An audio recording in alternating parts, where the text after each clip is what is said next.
네, 오늘 말씀의 제목은 하나님의 말씀이 장애물이 될 때라고 하는 말씀의 제목으로 여러분들께 말씀을 전해드리고자 합니다. 예수님의 기적을 직접 경험했고 그 장면을 곁에서 지켜보았던 많은 사람들이 있었습니다. 오랜 시간 동안 병을 고치지 못했던 사람들이 예수님을 만나서 그 즉시 고침을 받았습니다. 그들 중에는 은밀하게 고침을 받았던 12해 동안이나 혈루병을 앓고 있었던 여인도 있었습니다. 그녀는 너무나도 오랜 시간 동안 자신의 몸 안에 병이 있었기 때문에 치료가 되었는지 자신조차 몰랐을 것입니다.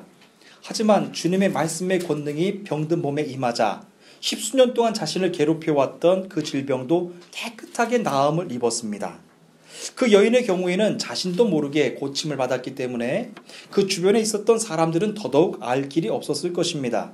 하지만 조금 더 깊이 들어가서 생각해보면 혈루병이 아무리 부정한 병이고 은밀한 질병이라고 할지라도 고침을 받았다라고 하는 그 기쁨은 자기 얼굴에서부터 이미 드러날 수밖에 없습니다. 예수님을 믿는다는 것이 바로 이런 것 아닐까 저는 생각이 듭니다. 오늘도 우리는 어제와 똑같은 하루를 살고 있습니다.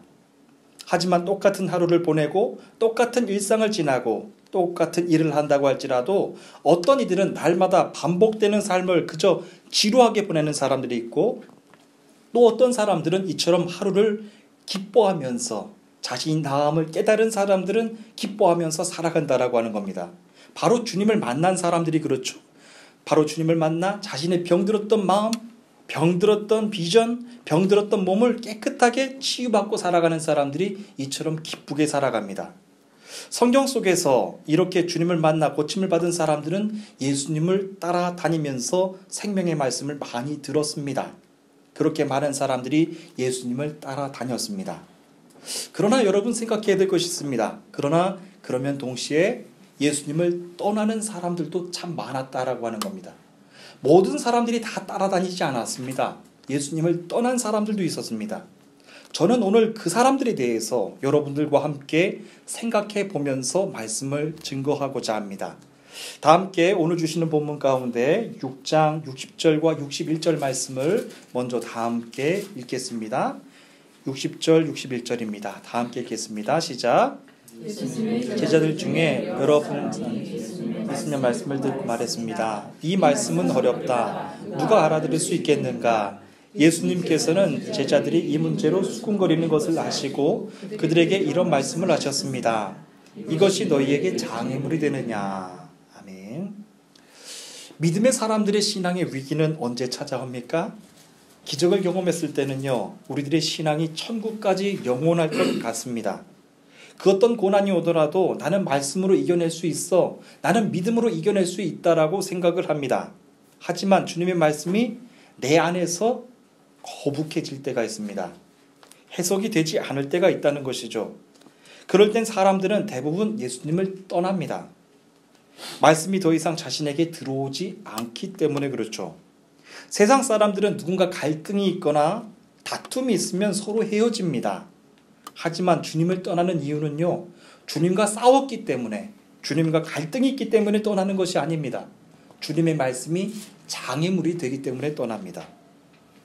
주님의 말씀이 더 이상 믿음으로 받아들여지지 않기 때문에 떠납니다.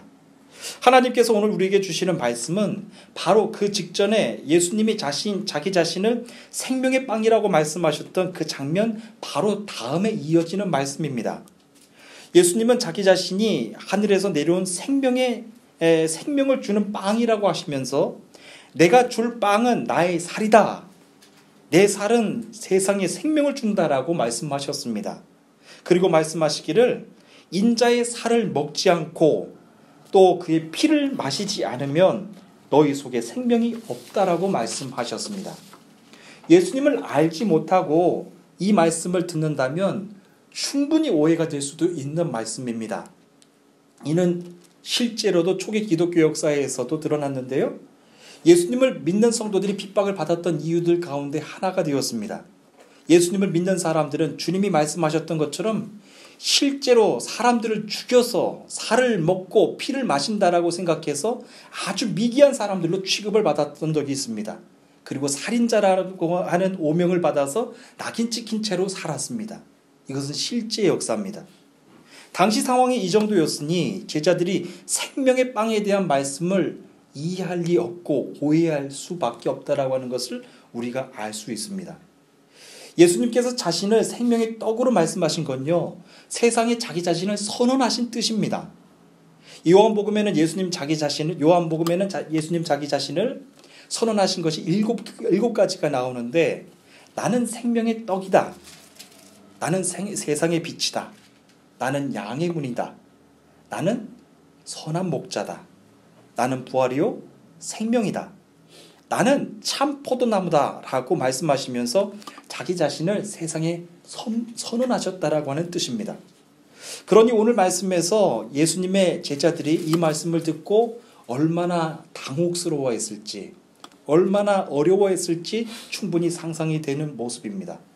그러나 다시 주님의 하신 말씀을 하나님의 영역 안으로 들어와 본다면 제자들은 아직도 사람들의 상식의 영역 안에서, 사람들의 이성의 영역 안에서 예수님을 단지 따라다니고 있다라고 하는 것을 우리가 알 수 있습니다. 다른 사람들은 그 말씀이 장애물이 되어서 실제로 많이 떠났습니다. 그러니 제자들은 얼마나 더 당황했을까요? 마가복음 10장 17절 말씀을 보면요, 젊은 부자 청년에 대한 말씀이 나옵니다. 예수님께서 길에 떠나시려고 할 때 한 사람이 달려와서 예수님 앞에 무릎을 꿇었습니다. 그리고 여쭈었습니다. 선한 선생님, 내가 무엇을 하여야 영생을 얻을 수 있겠습니까? 라고 물었습니다. 만약 오늘날에도 어떤 성도가 목사님을 찾아가서 이 같은 질문을 한다라고 한다면 매우 훌륭한 질문이라고 할 수 있을 것입니다. 예수님도 그 사람을 보시고 사랑스럽게 보셨다라고 하셨습니다. 하지만 우리 주님은 단번에 그 청년의 마음을 아셨습니다. 그리고 말씀하셨습니다. 내게 부족한 것 한 가지가 있다.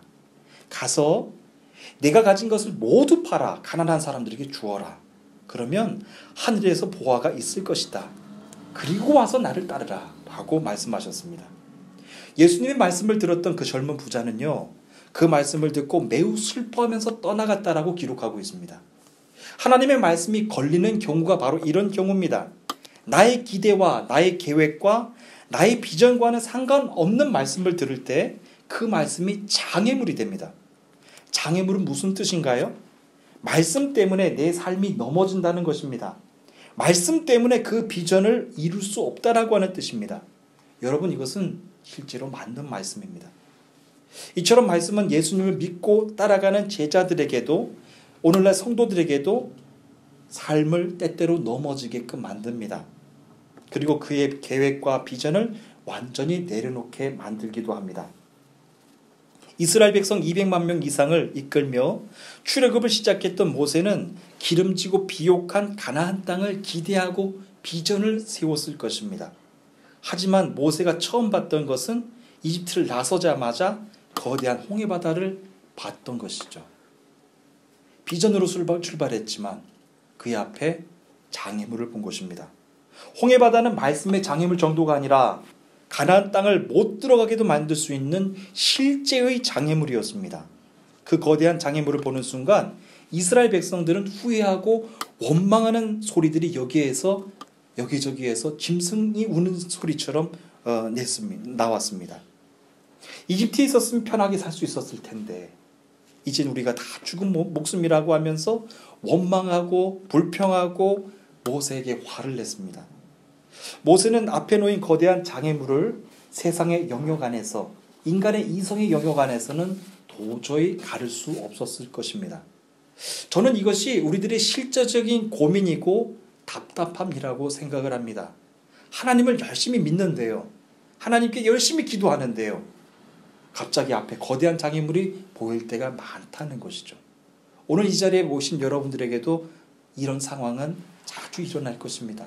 하나님을 열심히 믿는데 앞에 갑자기 홍해바다 같은 장애물이 서 있는 것입니다. 이와 같은 상황에서 사람들은 우왕좌왕하며 불평불만합니다. 그렇다면 하나님의 해법은 무엇이었습니까? 상식적으로 바다를 건널 수 있는 방법은요, 배를 만들어서 건너거나 아니면 수용을 해서 건너는 방법이 있을 것입니다. 이것이 인간의 이성의 한계입니다.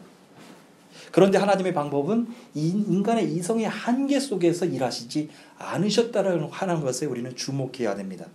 하나님은 정반대로 모세에게 내가 인간의 영역으로 가지 않고 네가 나의 영역 안으로 들어오라고 말씀하셨습니다. 믿음의 영역 안으로 들어와 내가 하는 일을 보라고 말씀하셨습니다. 출애굽기 14장 21절 22절에 기록된 말씀입니다. 모세가 손을 들어 바다를 가리켰습니다. 여호와께서 밤새도록 강한 동풍을 일으키셔서 바닷물을 위로 밀어 세우셨습니다. 그리하여 바다를 마른 땅으로 바꿔놓으셨습니다. 바다가 둘로 갈라지고 마른 땅이 되었습니다. 이스라엘 백성은 마른 땅을 밟고 바다를 건넜습니다. 양쪽에는 바닷물이 벽을 세우고 있었습니다. 모세가 믿음의 영역 안으로 들어갔을 때 하나님이 일하시기 시작하셨어요. 우리는 그 영역을 잘 구분해야 됩니다. 똑같이 하나님 여기도 계시고 저기도 계시는 분이 아니라 세상의 영역이 아니라 믿음의 영역으로 우리가 들어갔을 때 하나님이 일하시기 시작한다라고 하는 말씀을 보여주는 것입니다. 모세의 눈으로 그 장엄한 기적을 봤는데 어떻게 그게 인간의 이성으로 이해할 수 있겠습니까? 성경에 기록된 바로는 바다가 벽을 이루면서 갈라졌다고 했습니다. 사람들은 이 장면을요, 인간의 이성으로 자꾸만 이해하려고 하니까 바다의 조수 간만에 차가 나서 그냥 빠졌다라고 해석을 하는 거예요. 그게 사람 이성의 한계입니다. 그런데 성경에서 기록하는 바는 벽을 세우면서 마치 회오리를 치면서 바다가 갈라졌다고 했어요. 인간의 이성의 한계에서 하나님을 이해할 수가 없다라고 하는 것이죠. 이처럼 우리는 인간의 상식의 영역에서 하나님의 일하심을 이해할 수가 없습니다. 하나님의 영역 안으로 들어가야만 합니다. 그때부터 그리고 일하시기 시작하시는 하나님의 기적을 볼 수 있습니다. 그리고 믿음의 영역 안으로 들어갔을 때 말씀이 이해가 됩니다. 지금까지는 말씀이 장애물이 되었죠. 그런데 하나님의 영역 안으로 들어갔을 때 그것이 말씀으로 이해가 되고 말씀의 장애물이 제거가 되는 것입니다. 내 삶이 도저히 앞으로 나갈 수 없을 정도로 공고해질 때가 있습니다. 사업이 안 되고 가정이 어려워질 때가 있습니다. 경제가 어려워질 때가 있습니다. 아무도 도와주지 못하는 그런 상황이 올 수 있습니다. 사람들은 그와 같은 상황을 겪고 있는 사람들을 가리켜서 실패한 인생이라고 말합니다. 하지만 놓치지 않아야 될 것이 우리가 있습니다. 바로 그러한 때 여전히 사람들의 상식의 공간 안에서 이성의 공간 안에서 힘들어하는 사람들이 있는가 반면 하나님이 계시는 영역 안으로 들어가 하나님이 일하시는 것을 보는 사람들이 있습니다. 그때부터는 그는 무지한 사람, 무능력한 사람이 아니라 하나님이 일하시는 것을 도와드리는, 하나님이 일하시는 것을 쓰임받는 거룩한 도구가 되는 삶을 살아가는 것입니다. 저는 이곳에 계신 여러분 모두가 믿음의 영역 안으로 들어가시기를 바랍니다. 믿음의 영역 안으로 들어가 하나님께서 일하실 수 있도록 거룩한 주의 쓰임받는 일꾼이 되시기를 간절히 축복합니다. 모든 사람들이 안 된다고 말할 때요, 하나님께서 일하시면 됩니다. 그러니 우리는 모두 믿음의 영역 안으로 들어갑시다. 하나님이 계시는 영역 안으로 들어갑시다 라고 말하실 수 있는 여러분들이 되시기를 간절히 소원합니다. 그래서 믿음의 사람들은 자기가 일을 할 수 있는 것을 일하는 것이 아니라 하나님께서 일하실 수 있도록 쓰임받는 도구가 되는 것이 믿음의 사람들이 해야 되는 일입니다. 그러면서 하나님께서 자꾸만 믿음의 땅을 확장해 나가실 수 있도록 계속해서 쓰임받는 삶을 살게 되는 것이죠. 저희 이스미르 교회는 특별히 우리 토르발르라고 하는 지역에 개척을 했습니다. 처음에는 아무도 오지 않았던 그런 곳이었습니다. 그런데 현지인 교회가 하나가 들어섰고 2개의 교회가 들어섰고 여러분들도 잘 아시겠지만 이스미르의 모든 발전된 곳은 이스미르 북단 쪽에 있습니다. 하나님께서 이곳에 오라고 도전의 말씀을 주셨어요. 주님의 교회가 세워질 곳은 사람이 있는 곳에 세워지는 곳이 아니라 하나님께서 원하시는 곳에 세워져 그곳에 사람들이 오게 하게끔, 그곳에 믿음의 사람들이 오게끔, 예배자를 초청하게끔 하는 것이 주님의 교회다라는 말씀을 저에게 도전의 말씀으로 주셨어요. 처음에 그것이 어려웠어요. 아니, 인간의 상식적으로는 한인들이 많이 있는 곳에 교회를 세워야 되는 것 아닙니까, 주님? 그런데 하나님은 그렇게 말씀하시지 않으셨어요. 네가 아직도 인간의 이성의 영역 가운데 갇혀져 있구나. 아직 인간의 상식의 영역에서 나를 이해하려고 하는구나. 나는 그런 것이 아니야. 복음이 전혀 전해지지 않은 이즈밀의 남단 쪽에 교회를 세워라. 그리고 그곳에 예배자들을 모으고 교회들을 중보하고 현지인 교회들을 세워가라 라고 하는 비전의 말씀을 주셨어. 처음 1년, 2년, 3년 아무도 오지 않았어요. 그래도 하나님은 계속해서 도전의 말씀을 주시면서 계속해서 말씀의 씨앗을 뿌려라, 심어라 라고 하시는 말씀을 주셨어요. 의심치 않았어요. 계속해서 그 말씀의 씨앗을 붙잡고 기도하고 또 기도했어요. 그리고 한 사람, 두 사람 예배자들이 모이기 시작했고 유럽에서, 미국에서 우리를 중보하겠다고 연락 오는 분들이 하나 둘씩 늘기 시작했어요. 인간의 이성의 한계, 그 상황 안에서는 도저히 이해 못할 일들이에요. 그런데 그 일들이 하나님께서 일하시는 영역 안으로 들어가 보니까 하나님께서 이미 일하고 계시는 것을 보게 되는 거예요. 저는 여러분 사업장이 하나님께서 일하실 수 있는 거룩한 그 영역이 되시기를 간절히 축복합니다. 인간의 상식선에서는, 상식의 영역에서는 안 돼요. 여러분들이 하나님이 계신 영역 안으로 들어가셔야 돼요. 하나님이 말씀이 이루어질 수 있는 그 믿음의 영역 안으로 들어가셔 보셔야 된다라고 하는 겁니다. 다른 사람들이 다 안 된다라고 하는 이곳입니다. 다른 사람들이 다 떠나는 이곳입니다. 하지만 여러분들은 끝까지 하나님이 계시는, 하나님이 일하실 수 있는 거룩한 도구가 되셔서 이 땅을 자꾸만 믿음의 영역을 확장해 나가시는 거룩한 주의 백성들 되시기를 축복합니다. 여러분들을 통하여서 일하실 것입니다. 처음에는 작았던 곳이 기도하는 사람, 믿음의 사람, 예배하는 사람들을 통하여서 하나님께서 일하실 수 있는 예배의 터가 계속해서 확장되어 나가는 것입니다.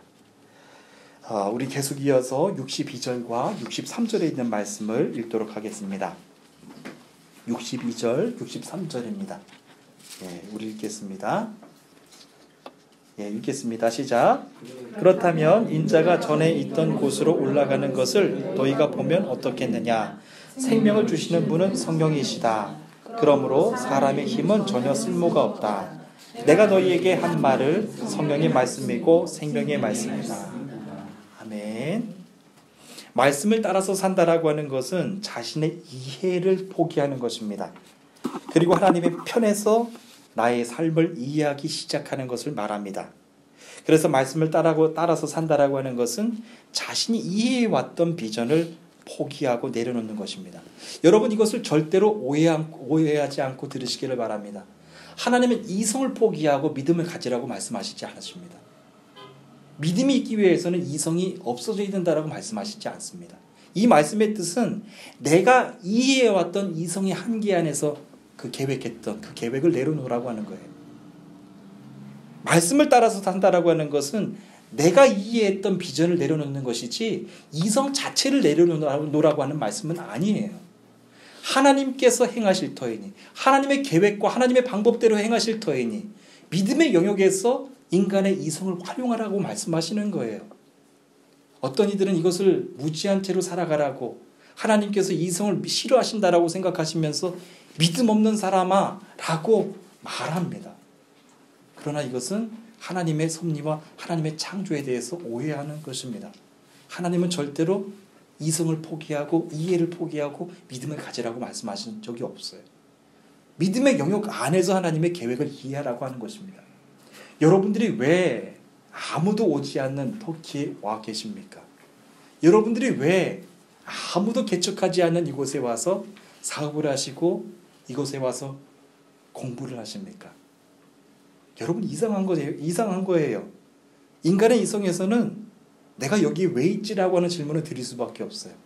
그런데 믿음의 영역 안에서 보면 하나님께서 여러분들에게 하실 일이 있는 거예요.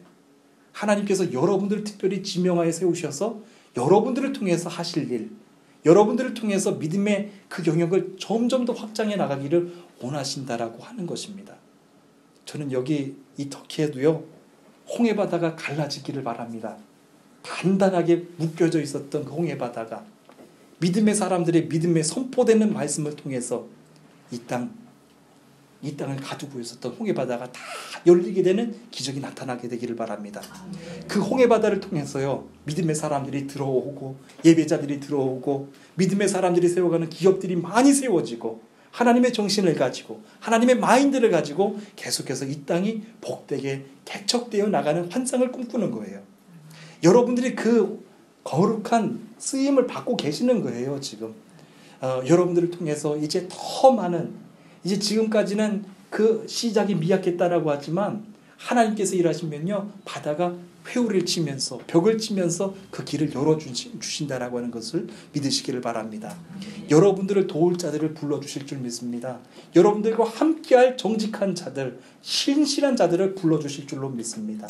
그것을 믿고 나가시는 저와 여러분들 되시기를 바랍니다. 예, 우리 이어서 요한복음 7장 1절부터 5절까지 있는 말씀을 다 함께 읽겠습니다. 요한복음 7장 1절부터 5절까지 있는 말씀입니다. 우리 다 함께 읽겠습니다. 시작. 일이 있은 후 예수께서는 갈릴리 지방을 다니셨습니다. 유대인들이 예수님을 죽이려고 했기 때문에 유대에서 다니기를 원치 않으셨던 것입니다. 유대인들의 명절인 초막절이 가까워졌습니다. 그래서 예수님의 동생들은 예수님께 형님의 제자들도 형님이 행하는 것들을 볼 수 있도록 이곳을 떠나 유대로 가십시오. 누구나 자기가 하는 일이 은밀하게 행하지 않고 사람들에게 알려지기를 바라는 법입니다. 형님이 이런 일들을 행하고 계시다면 자신을 온 세상에 알리십시오 라고 말했습니다. 예수님의 동생들이 이렇게 말한 것은 그들도 예수님을 믿지 않았기 때문입니다. 아멘. 예수님을 따르는 사람들이 많았어요. 그런데 많은 사람들이 예수님을 떠났습니다. 말씀이 장애물이 됐기 때문입니다. 그 가운데는 예수님의 제자들도 있었습니다. 이런 일이 있은 후에도 예수님은 하나님 나라의 일을 멈추지 않으셨습니다. 예수님은 갈릴리 지방을 다니셨다고 했습니다. 예수님께서 그렇게 하셨던 이유가 있습니다. 유대인들이 자신을 죽이려고 했기 때문이죠. 그래서 예수님은 유대에서 다니기를 원치 않으셨습니다. 여러분, 지도를 간단하게 말씀을 드리면 유대는 남쪽에 있고요, 갈릴리는 북쪽에 있습니다. 예수님은 북쪽에서 계속해서 이제 다니시는 건데, 여기에서 본문에서 나타나는 것은 예수님의 형제들이 말하는 것은 예수님 이제 유대로 오셔서 예수님의 당신의 이름을 널리 알리셔야 되지 않겠습니까? 이제 유명해져야 되지 않겠습니까? 라고 하면서 북쪽에서 활동하셨던 분을 남쪽으로 초대하는 거예요. 상황이 그런 겁니다. 여기서 우리는 한 가지 궁금한 것이 있습니다. 예수님도 죽음을 두려워하셨기 때문에 자신을 죽이려고 했던 유대인들이 있었던 그 남쪽, 그 유대 땅을 포기했던 것인가? 예수님은 3년 반 동안 이 땅에 병든 사람들, 가난한 사람들, 영에 억눌렸던 사람들, 소망이 없었던 사람들에게 하나님 나라를 보여주면서 새로운 삶을 그들에게 보여주셨습니다. 모든 사람들이 기뻐했고 주님을 따랐습니다. 하지만 또 한 곳에서는 예수님의 사역을 방해했던, 그리고 질투했던, 예수님을 죽이려고 했던 무리들이 있었습니다. 얼마나 우리 주님이 외로우셨고 두려웠었을까요? 예수님은 머리 둘 곳도 없으셨다라고 말씀하셨습니다. 예수님의 편은 아무도 없었습니다.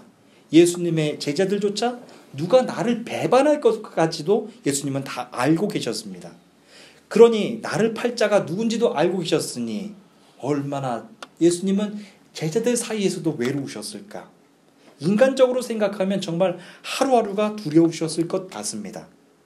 하지만 하나님이 오늘 주시고자 말씀은요, 인간적으로 주님을 이해하라고 하는 말씀이 아닙니다.